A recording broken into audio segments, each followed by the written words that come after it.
Hello दोस्तों, मैं हूं सत्या और आप सभी का हमारे रॉक्स एडिटर यूट्यूब चैनल पर स्वागत है।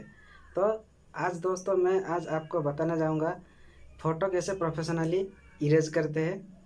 तो बहुत सारे लोगों ने मेरे को कमेंट किया था कि सर एक फ़ोटो कैसे इरेज करें प्रोफेशनली, आप कैसे इरेज करते हैं।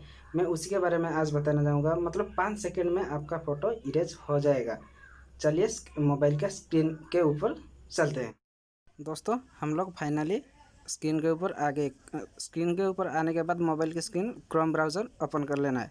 ओपन करने के बाद ये जो सर्चिंग टूल दिख रहा है ना, उसमें सर्च करना है कि रिमूव वीजी। मतलब रिमूव वीजी लिखने के बाद हम लोग डायरेक्टली राइट टिक करके सर्च कर लेंगे। सर्च करने के बाद देखिए नीचे नीचे भी जाएंगे और बहुत कुछ वेबसाइट भी दिखेगा। वो दिखने के बाद नहीं, फर्स्ट जो दिख रहा है ना रिमूव बीजी, उस पर ही क्लिक करेंगे। क्लिक करने के बाद ये देखिए आ गया हम लोग का, जहाँ हम लोग इरेज करते हैं वहाँ आ गया। आने के बाद देखिए ऊपर से ऊपर जो दिख रहा है ना अपलोडिंग इमेज दिख रहा है। अपलोडिंग इमेज पर क्लिक करके जो भी हम लोग फ़ोटो लेना चाहते हैं, आप मोबाइल से क्लिक किए कि डीएसएलआर में क्लिक किए, ये देखो हम लोग फ़ोटो अपलोड कर दिया। अपलोड करने के बाद ये अपलोडिंग लिख रहा है। अपलोडिंग होने के बाद ये देखिए आपके सामने इरेज करके दे देगा। ये देखिए गाइस, ये आ गया हम लोग का प्रोफेशनली जैसे हम फ़ोटो इरेज करते हैं ना, ये देखो आ गया। सिंपली आपको दिखा रहा है ना, डाउनलोड का ऑप्शन दिखा रहा है।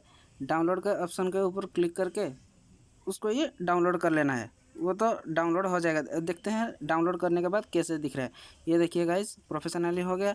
आप लोग इरेज करके एडिट करना चाहते हैं, मतलब कुछ कुछ जगह होते हैं ना रिमूव ठीक से नहीं हुआ कि नहीं हुआ। इसमें देखिए राइट साइड में लिखा है कि ये देखिए गाइस इरेज और रिस्टर लिखा है ना। इरेज के ऊपर टच करके आप इरेज भी कर सकते हैं और रिस्टर के ऊपर भी टच करके आप रिस्टर भी कर सकते हैं। हम लोग अभी जाएंगे गैलरी में जाने के बाद आप हम लोग फ़ोटो को देख सकते हैं, बिफोर आफ्टर देख सकते हैं। दोस्तों आपको वीडियो कैसे लगा कमेंट करके ज़रूर बताना और चैनल को साथ ही साथ सब्सक्राइब कर लेना। मैं ऐसे ही एडिटिंग के ऊपर मैं वीडियो लाता रहता हूँ।